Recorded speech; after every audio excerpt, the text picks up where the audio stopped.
नमस्कार दोस्तों, मैं विपुल रोज तैयारी कर लो यूट्यूब चैनल पर आपका हार्दिक स्वागत है। आज हम एक नया टॉपिक करेंगे, बौद्ध धर्म।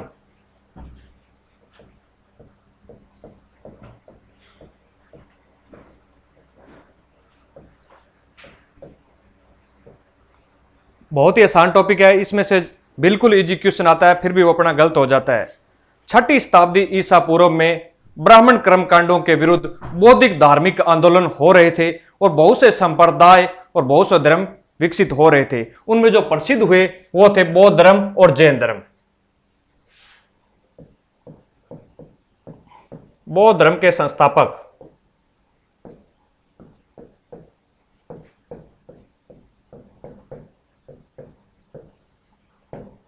गौतम बुद्ध। बौद्ध धर्म के संस्थापक गौतम बुद्ध। गौतम बुद्ध के बचपन का नाम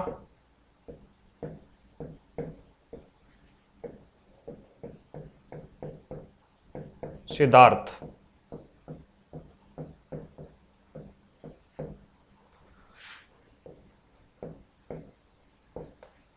जन्म हुआ लुम्बिनी में, नेपाल। कब हुआ?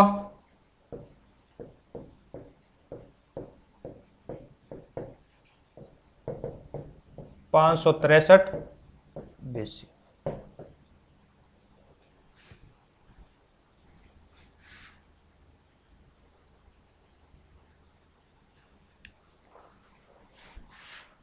इनकी माता का नाम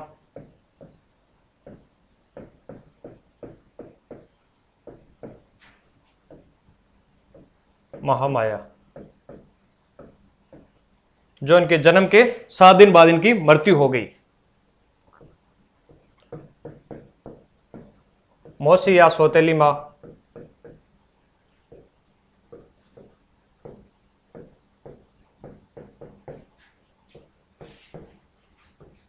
गौतमी प्रजापति।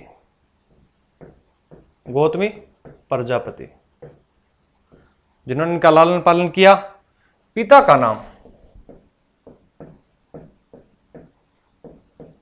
नाम सुधोधन। सुधोधन। याद रखने के लिए थोड़ी सी ट्रिक है। बुद्ध शुद्ध के थे। बुद्ध शुद्ध के थे।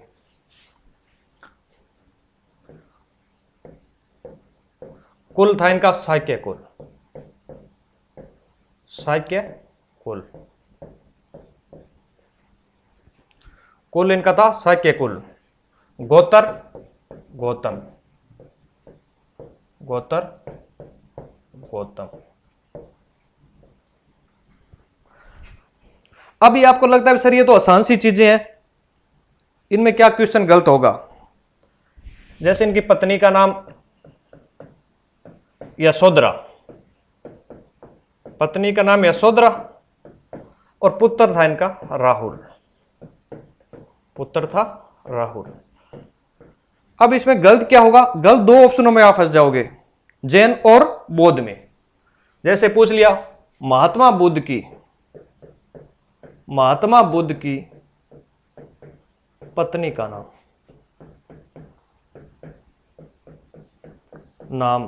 क्या था? अब आपको 2 ही ऑप्शन देता हूं, यशोदा, यशोधरा।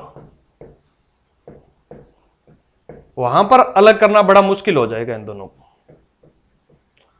तो ये होगा यशोधरा। अब क्वेश्चन आ गया, महात्मा बुद्ध के पिता का नाम। पिता का नाम क्या था? पिता का नाम क्या था?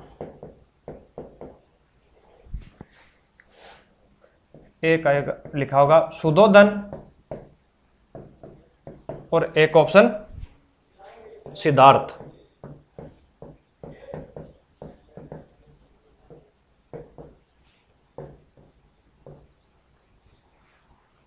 बुद्ध शुद्ध के थे। महात्मा बुद्ध की मृत्यु कहां हुई?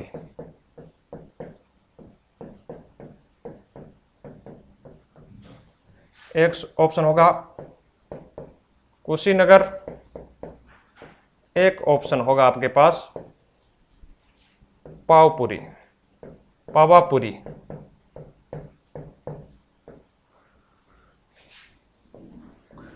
महात्मा बुद्ध 80 साल के बूढ़े होकर मरे कुशी कुशी, इसलिए अपने करेंगे कुशीनगर।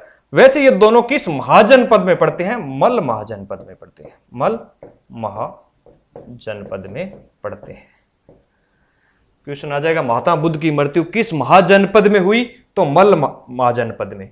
चाहे पूछ ले महावीर स्वामी की मृत्यु कहां हुई? तो मल महाजनपद में। परंतु महावीर स्वामी की मृत्यु पावपुरी में हुई और महात्मा बुद्ध की मृत्यु कुशीनगर में हुई। महात्मा बुद्ध की पत्नी का नाम यशोधरा था और महावीर स्वामी की पत्नी का नाम यशोदा था। महात्मा बुद्ध के पिता का नाम सुधोधन और महावीर स्वामी के पिता का नाम सिद्धार्थ, जबकि महात्मा बुद्ध के बचपन का नाम सिद्धार्थ था। क्वेश्चन आ जाए महात्मा बुद्ध किस कुल के थे? किस कुल के थे? महात्मा बुद्ध किस कुल के थे? फिर दो ऑप्शन आ जाएंगे जिनमें आप हंसोगे। शाक्य कुल, दूसरा ऑप्शन आएगा जात्रक कुल, जात्रक कुल। तो आप करोगे शाक्य कुल के थे महात्मा।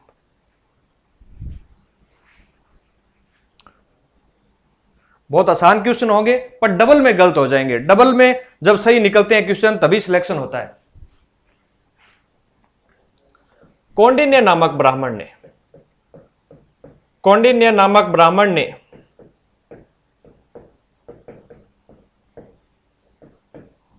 ने भविष्यवाणी की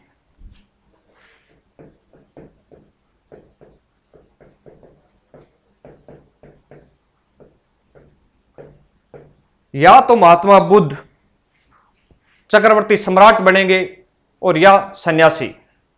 महात्मा बुद्ध के जीवन की 4 घटनाएं उनको प्रभावित किया।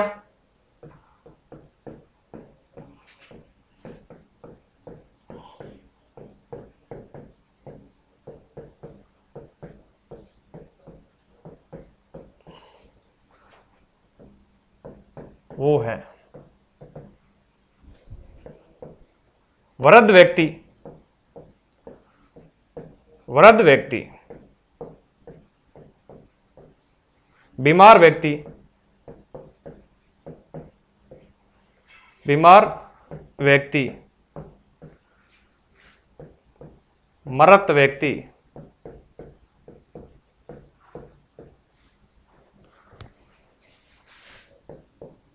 सन्यासी व्यक्ति।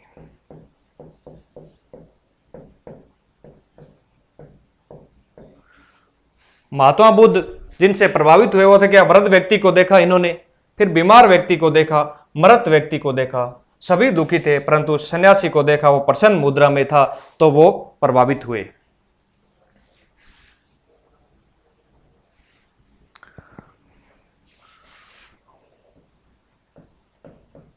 महात्मा बुद्ध का प्रथम गुरु महात्मा बुद्ध का प्रथम गुरु अलार कलाम थे।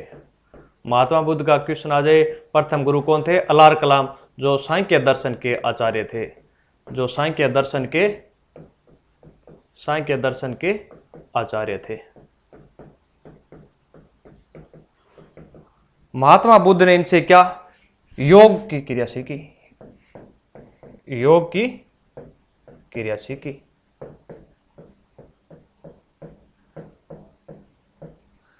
महात्मा बुद्ध के दूसरे गुरु, इनके सेकंड गुरु रामपुत्र थे।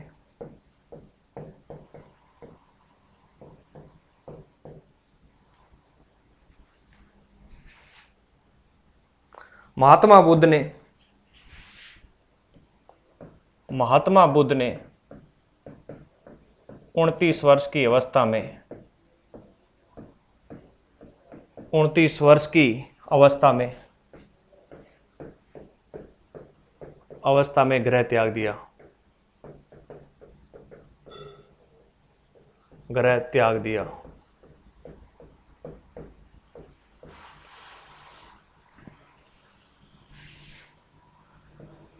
कौंडिन्य व अन्य साथियों के साथ, कौंडिन्य व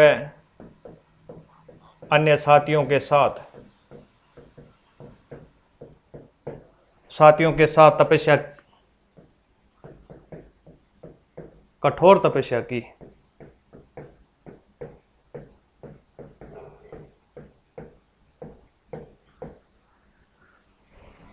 सुजाता नामक लड़की ने, सुजाता नामक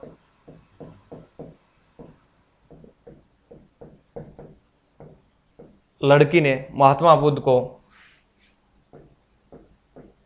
महात्मा बुद्ध को खीर खिलाई।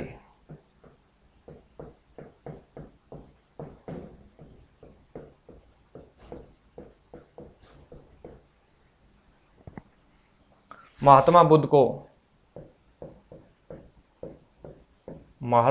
को निरंजना नदी के किनारे, निरंजना नदी के किनारे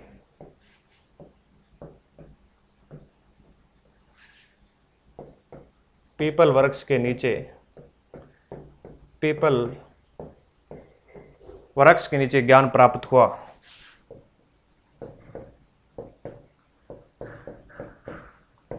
नीचे ज्ञान प्राप्त हुआ। अब क्वेश्चन बिल्कुल आसान लग रहा है। महात्मा बुद्ध को निरंजना नदी के किनारे पीपल वृक्ष के नीचे ज्ञान प्राप्त हुआ, तो महावीर स्वामी को ऋजुपालिका नदी के किनारे साल वृक्ष के नीचे ज्ञान प्राप्त हुआ।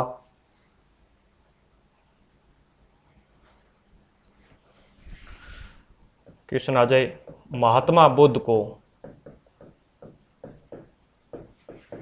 ज्ञान किस नदी के किनारे प्राप्त हुआ? किस नदी के किनारे प्राप्त हुआ? ऑप्शन, दो ही ऑप्शन दे रहा हूं, निरंजना नदी, क्योंकि दोनों टॉपिक पढ़े होंगे तो आप दो ऑप्शनों में तो आ ही जाओगे, निरंजना नदी व ऋजुपालिका नदी। तो महावीर स्वामी आ जाए तो ऋजुपालिका नदी करोगे, और महात्मा बुद्ध आ जाए तो निरंजना नदी करोगे। महात्मा बुद्ध को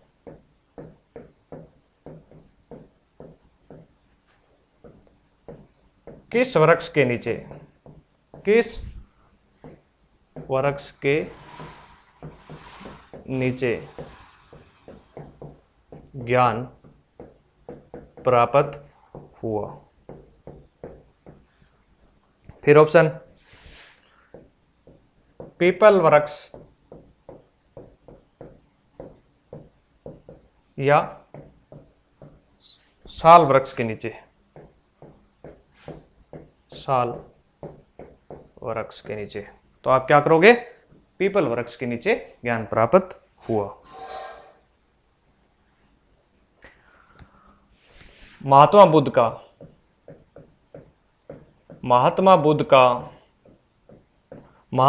का प्रधान शिष्य कौन था? महात्मा बुद्ध का प्रधान शिष्य कौन था? प्रधान शिष्य था उपाली। कौन था? उपाली। और महात्मा बुद्ध का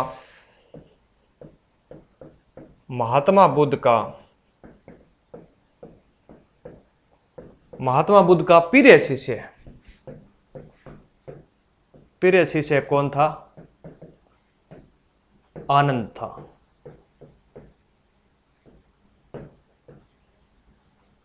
तो ये दोनों क्वेश्चन आपको ध्यान होने चाहिए। महात्मा बुद्ध का प्रधान शिष्य आए तो उपाली करोगे, महात्मा बुद्ध का प्रिय शिष्य पूछे तो आप क्या करोगे? आनंद करोगे।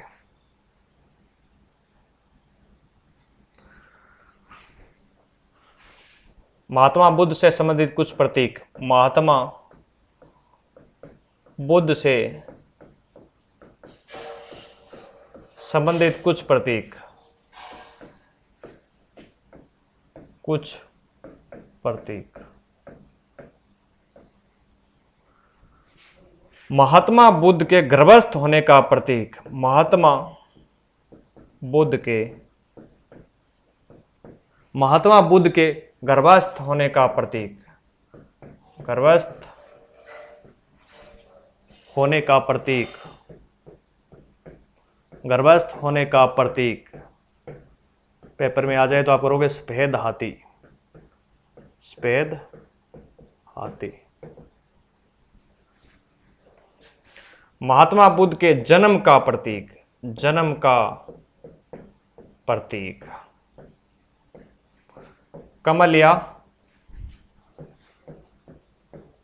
या सांड।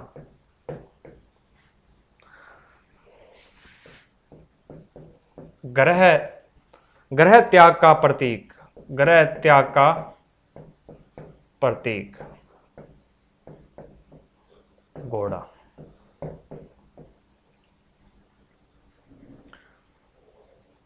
अब क्वेश्चन आ जाए निर्वाण प्राप्ति। निर्वाण प्राप्ति का प्रतीक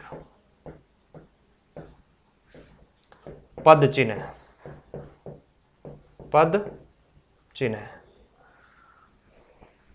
महात्मा बुद्ध की मृत्यु का प्रतीक। मृत्यु का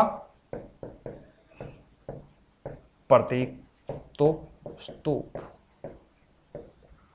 समझाई बात। महात्मा बुद्ध के गर्भस्थ होने का प्रतीक है सफेद हाथी। सफेद हाथी। जन्म का प्रतीक है कमल या सांड। ग्रह त्याग का प्रतीक पूछ लिया जाए तो घोड़ा। निर्वाण प्राप्ति का प्रतीक पूछा जाएगा तो पद चिन्ह। और मृत्यु का प्रतीक स्तूप।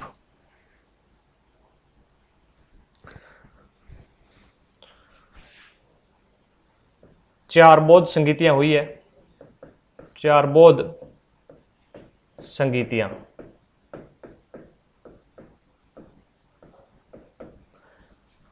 अपने चर्चा कर रहे हैं प्रथम बौद्ध संगीति की। प्रथम बौद्ध संगीति की। प्रथम बौद्ध संगीति। प्रथम बौद्ध संगीति कब हुई? बहुत सी बार पेपर में पूछा गया। 483 बीसी। 483 बीसी में ही बुद्ध को निर्वाण की प्राप्ति हुई थी। किस शासक ने कराई? अजात शत्रु ने कराई। अजात शत्रु ने कराई। कहां हुई? राजगृह में हुई। अध्यक्ष कौन थे? महाकश्यप।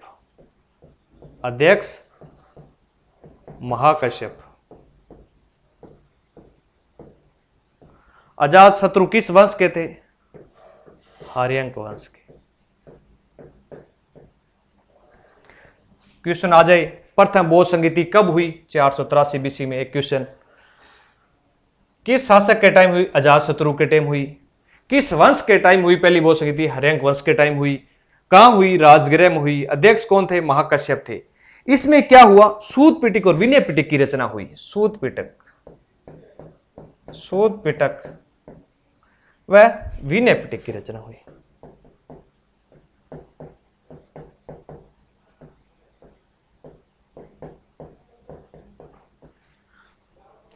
सूत पिटक की रचना की आनंद ने। प्रिय शिष्य था महात्मा बुद्ध का आनंद। और विनय पिटक की रचना की गई उपाली ने। सूत पिटक से बुद्ध की प्रारंभिक जानकारी मिलती है। विनय पिटक में बौद्ध भिक्षुओं के नियमों की जानकारी मिलती है। नियमों की जानकारी मिलती है। आप इसमें थोड़ा सा मिला सकते हो, नए से नए देख सकते हो। नियम पूछे तो विनय पिटक में है नियम। ठीक है। सूत पिटक के खुदक निकाय में। सूत पिटक का एक है खुदक निकाय। खुदक निकाय से हमें जातक कथाओं के बारे में जानकारी मिलती है। जातक कथाओं के बारे में। जातक कथाएं जो बुद्ध के जन्म से पहले की है। बुद्ध के जन्म से पहले की जानकारी मिलती है। पहले की जानकारी मिलती है।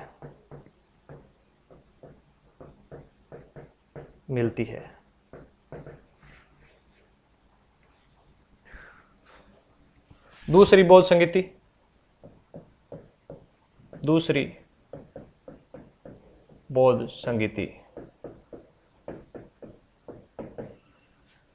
तो ठीक 100 साल बाद 383 बीसी, ठीक 100 साल बाद 383 बीसी कहां पर हुई? वैशाली में। शासक कौन था? काला अशोक। और अध्यक्ष था सरवकामिर।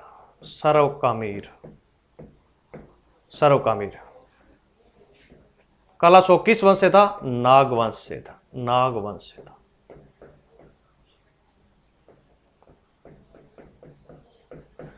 क्वेश्चन आ जाए, दूसरी बौद्ध संगीति कब हुई? तो 383 बीसी।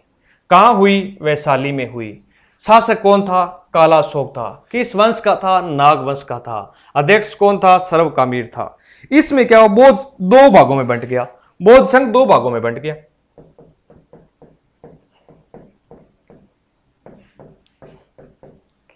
दो भागों में बंट गया। स्थाविर,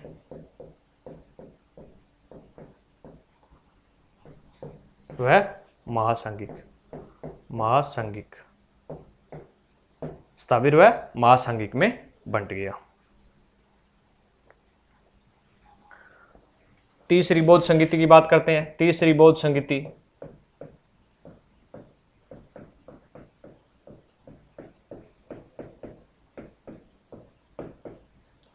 251 बीसी में हुई। पाटलिपुत्र में हुई।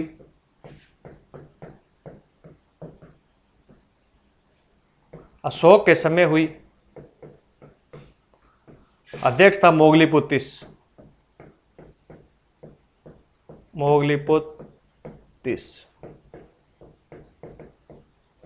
किस वंश का था अशोक? मौर्य वंश का था। तो क्वेश्चन आ जाए, तीसरी बौद्ध संगीति कब हुई? 251 बीसी में। कहां पर हुई? पाटलिपुत्र में। शासक कौन था? अशोक। अध्यक्ष कौन था? मोगलीपुत्तिस। तीसरी बौद्ध संगीति किस वंश के समय हुई? मौर्य वंश के समय। इस समय अधिदम पिटक की रचना हुई। तीसरा पिटक है जो अधिदम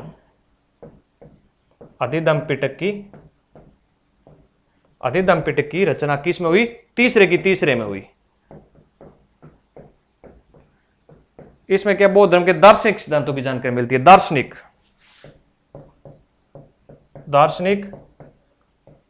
सिद्धांतों की जानकारी मिलती है। दार्शनिक सिद्धांतों की जानकारी मिलती है। दार्शनिक सिद्धांतों की जानकारी मिलती है। चौथी बौद्ध संगीति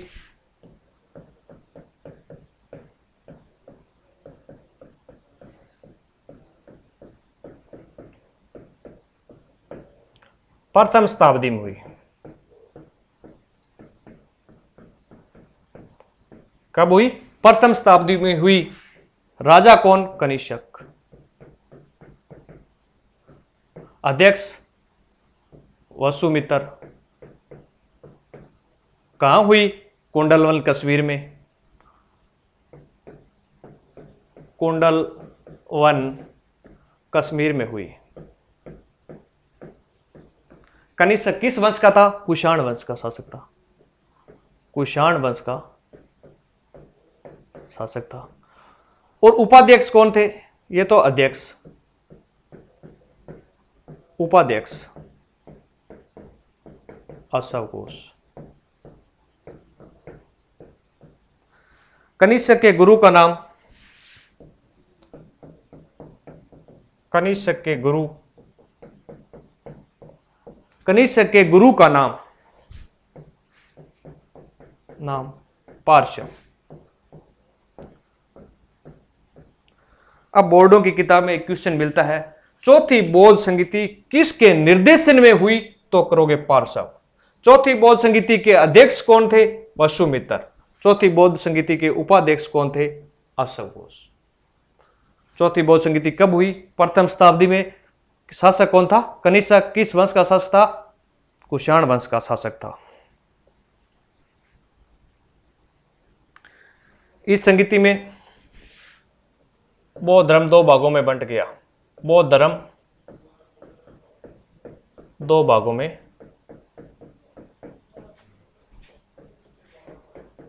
में बंट गया, हीनयान व महायान। हीनयान व महायान।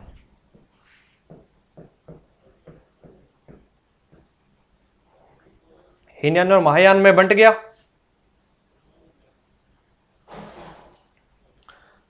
आगे फिर हीनयान दो भागों में बंट गया, सौत्रांतिक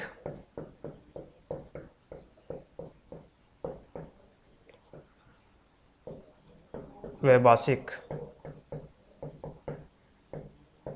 वसुमित्र, कुमारलब्ध।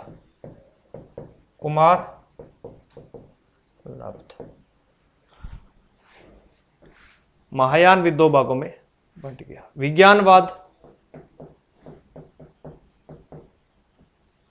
शून्यवाद। विज्ञानवाद मैत्रेय, शून्यवाद का नागार्जुन।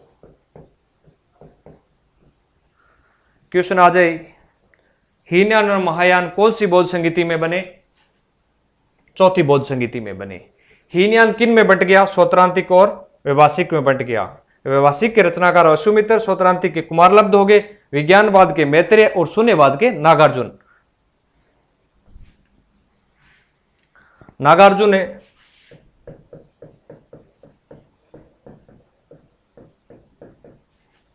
सापेक्षिकता का सिद्धांत दिया। सापेक्षता का सिद्धांत दिया।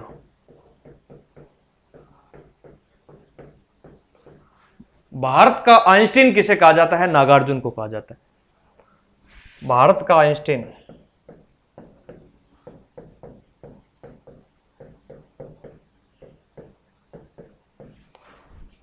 नागार्जुन को कहा जाता है। नागार्जुन को कहा जाता है।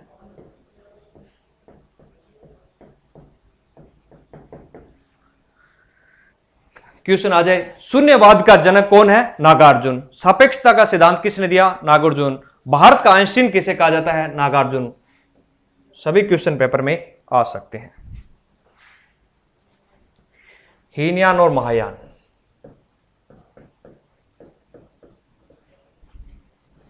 महायान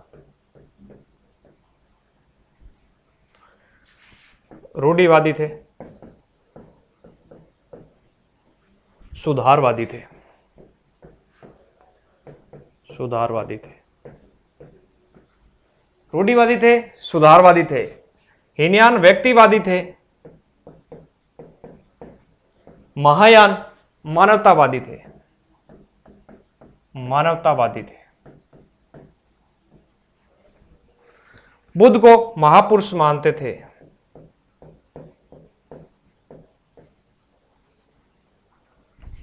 महायानी भगवान मानते थे। भगवान। हीनयानियों का अंतिम लक्ष्य अरहत को प्राप्त करना था। अरहत को प्राप्त करना था। और महायान का बोधिसत्व को प्राप्त करना था। बोधिसत्व को प्राप्त करना था। रूढ़िवादी थे, सुधारवादी थे। हीनयान व्यक्तिवादी थे, वो मानवतावादी थे। ये महापुरुष मानते थे महात्मा बुद्ध को, वो भगवान मानते थे। इनका अंतिम लक्ष्य अरहत को प्राप्त करना था, उनका अंतिम लक्ष्य बोधिसत्व को प्राप्त करना। हीनयान किन देशों में फैला? श्रीलंका, बर्मा में फैला। महायान कहां फैला? महायान फैला नेपाल, चीन, जापान। हीनयान की भाषा पाली थी, हीनयानों की भाषा पाली थी, और महायान की भाषा संस्कृत थी, संस्कृत थी। अब क्वेश्चन आ जाए, सूत पिटक, विनय पिटक या अधिध्यम पिटक किस भाषा में लिखे गए? तो आपको आंख बंद करके कर देना है, पाली भाषा में। क्यों? क्योंकि चौथी बौद्ध संगीति में महायान आया, और महायानों ने संस्कृत भाषा अपनाई है। और सूत पिटक और विनय पिटक तो पहली बौद्ध संगीति में लिखे गए हैं, और अधिध्यम पिटक तीसरी बौद्ध संगीति में लिखे गए हैं। उस समय तो बौद्धों की भाषा ही पाली थी।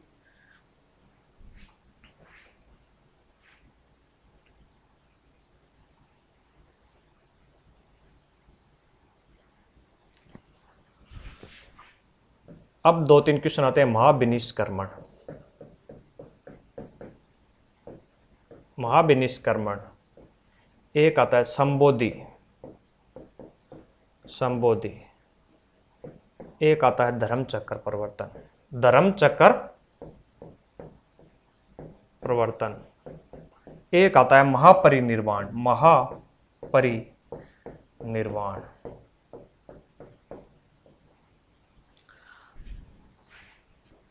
महात्मा बुद्ध के गृह त्याग की घटना को महाविनिष्कर्मण कहा जाता है। क्वेश्चन आ जाए, महात्मा बुद्ध के गृह त्याग की घटना को क्या कहा जाता है? यही 4 ऑप्शन हो गए, महाविनिष्कर्मण। क्वेश्चन आ जाए, महात्मा बुद्ध को जो ज्ञान प्राप्त हुआ, सर्वप्रथम ज्ञान कहां प्राप्त हुआ? सारनाथ में। और सर्वाधिक उपदेश कहां दिए? श्रावस्ती में दिए। प्रथम उपदेश दिया सारनाथ में, और सर्वाधिक उपदेश दिए श्रावस्ती में। ज्ञान प्राप्त की घटना को संबोधि कहते हैं। ज्ञान प्राप्त उनको कहां हुआ? साल वृक्ष के नीचे, रिजुपालिका नदी के किनारे, नदी के किनारे। धर्मचक्र परिवर्तन, धर्मचक्र परिवर्तन है वो पहला उपदेश सारनाथ में दिया, सारनाथ में दिया। इस घटना को धर्मचक्र परिवर्तन कहते हैं। इस घटना को क्या कहते हैं? धर्मचक्र परिवर्तन। महापरिनिर्वाण, मृत्यु हुई महात्मा बुद्ध की, मृत्यु की घटना को,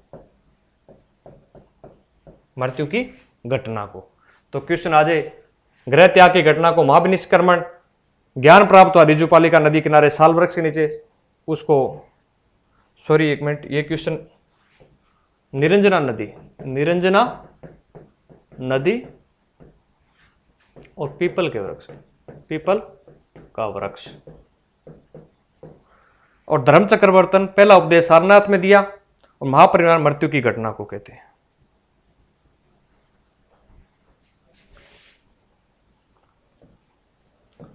मूर्ति कला, महात्मा बुद्ध की मूर्तियां गांधार, मथुरा व अमरावती, अमरावती तीनों शैलियों में महात्मा बुद्ध की मूर्तियां बनी। तीनों शैलियों में, तीनों शैलियों में महात्मा बुद्ध की मूर्तियां बनी। महात्मा बुद्ध की मूर्तियां बनी।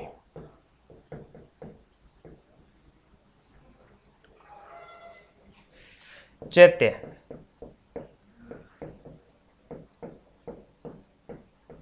कार्ले व अजंता का चैत्य। चैत्य होता है पूजा का स्थान, विहार जहां पर बौद्ध भिक्षु रहते थे, विहार जहां बौद्ध भिक्षु रहते थे।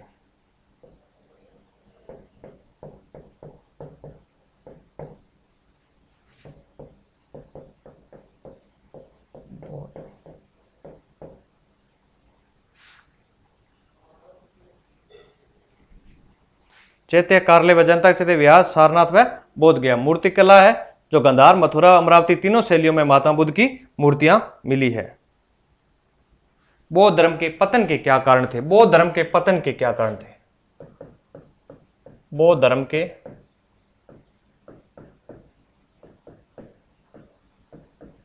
पतन के कारण, क्या थे।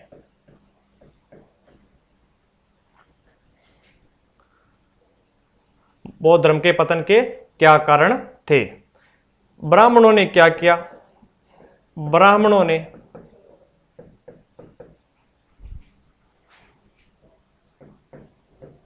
अपने धर्म में सुधार किया।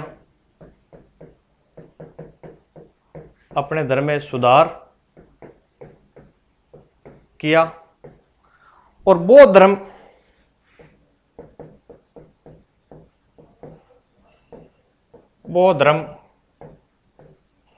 ने कर्म कांडों को अपना लिया। कर्म कांडों को अपना लिया। बौद्ध धर्म का राजकीय संरक्षण खत्म हो गया। बौद्ध धर्म को राजकीय संरक्षण प्राप्त था।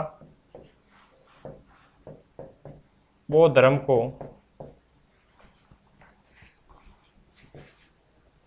राजकीय संरक्षण प्राप्त था।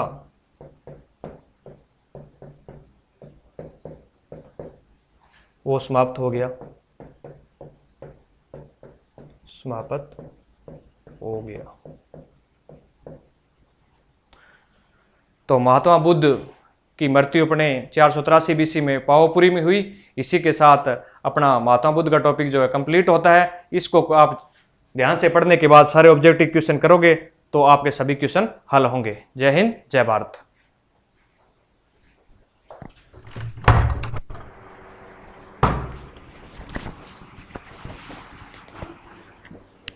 बंद करना।